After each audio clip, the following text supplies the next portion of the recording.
Welcome to my YouTube channel. This is Ariel Asedera. I am a licensed professional teacher. I graduated from my degree course, Bachelor of Science in Industrial Education, major in drafting technology or graphics technology, ang tawag nila ngayon. And I am a former OFW, particularly in the Middle East.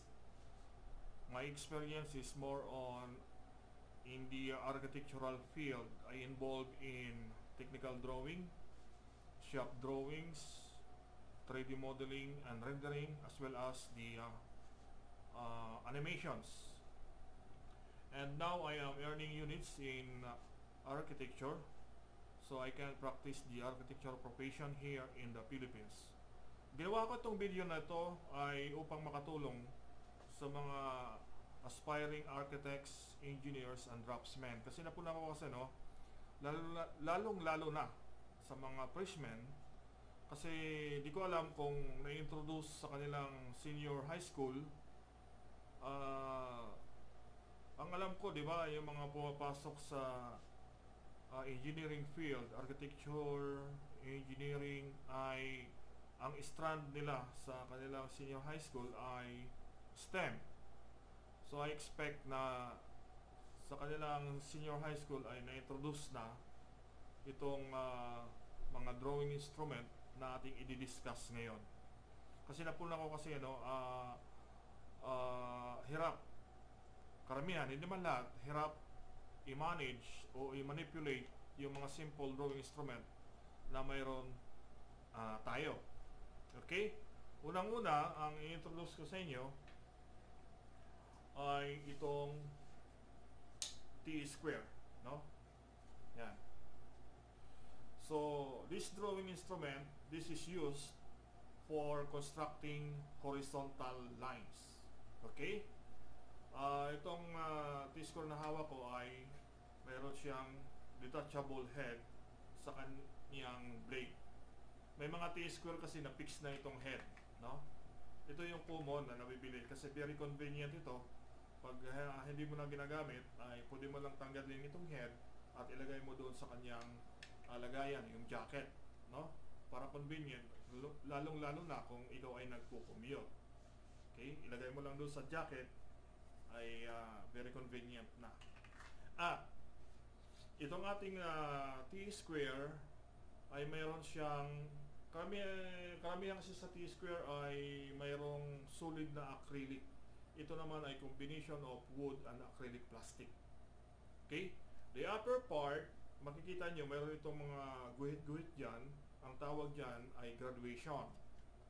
Okay? And the upper part, ang graduation niya ay in metric system or standard international measuring system. Okay? Naka-centimeter yan. Ang bawat guhit dyan, ang tawag dyan ay millimeter. So, itong T-square ko ay may habang 90, no? 90 cm or 900 mm. Then, this is the commonly used measuring system, the metric system. In the bottom blade or the bottom part, ang nakasulat na graduation dito ay in English system.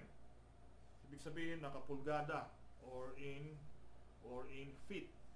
Ang tawag dyan ay English system of measuring. Okay?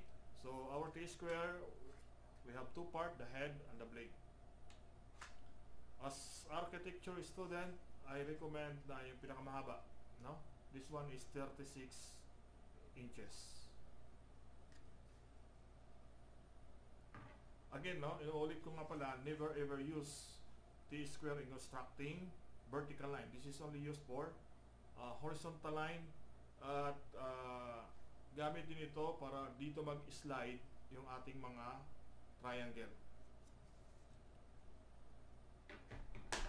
Then, the next instrument that we should have is the sets of triangle. Hawak-hawak ko rito ay dalawa. Okay? The first one, this one, ang tawag dito ay 30 by 60 by 90 triangle. Bakit ito tinawag na 30 by 60 by 90 triangle? Because of the angles that this triangle has possessed, no? The first angle na makikita natin sa triangle na ito ay ang 30 degree. This one, 30 degree angle. Ito yung pinakamatulis. The next one is the 60. Okay? Ayan. And the third angle that we have is the 90. Ito 90. Eskwalado yan, no? So we have the 30, 60, 90 angle in this triangle. Okay? The next triangle that we have is the 45 by 45 by 90. Bakit naman ito tinawag na ganon? Kasi nga, mayroon itong angle dito na 45. Sa kabila din ay 45. And the corner one here is the 90 degree. That's why this is called 45 by 45 by 90 degree triangle. Okay? Then, the next instrument that we have is this one. Ewan ko kung familiar kayo dito. Yung ibang tawag dito ay Toblerone kasi parang kamukha siya ng Toblerone. Ayan, no? Ang tawag dito ay Architect's Scale. Okay?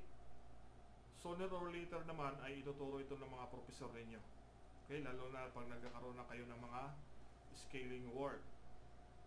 Kasi dito magkakaroon tayo ng mga deviations. Okay? Hindi ko muna i-discuss ngayon kasi sooner or later naman ay ituturo din to sa inyo. Okay? Again, never ever use this instrument as a ruler. Okay? This is only used for measuring purposes. Pag nakita kayo ng professor nyo na ginagamit niyo itong ruler, paggagawa ng linya, huwag na kayo magpakita dahil I am sure paggagalitan kayo. Okay? Then, the next instrument that we should have are sets of pencil. Hawak ko dito ay itong kulay blue. Ang tatak nito ay Staedtler. Ito ay graphite pencil. Ito ay HB. This is commonly used in drawing letterings and heavy lines. Kasi medyo dark ang nito, ang sulat. Okay? Ito ginagamit natin sa paggagawa ng letra, pagguhit ng linya, dahil medyo dark ang pinoproduce nitong linya. Then the next pencil that I have is 6H pencil. Okay, sa H series pencil, nag-uumpisa ito sa H, 2H, 3H, 4H, 5H, 6H. I don't know kung mayroon pang itong 8H. Ang hawak ko ay 6H. Ginagamit naman ito for drawing lines. Drawing guide lines. Kasi ang pinoproduce na linya nito ay very light. Kasi ang graphite nito ay hard. No?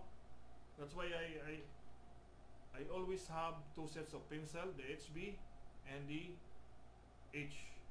Okay? Kasi ito pang guideline, ito pang finishing touches. Okay?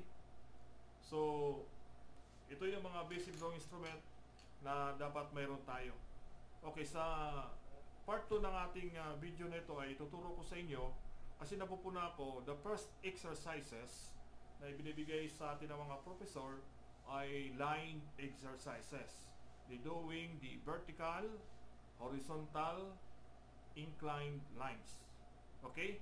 So, see you on my part 2. Ituturo ko sa inyo how to manage all this drawing instrument.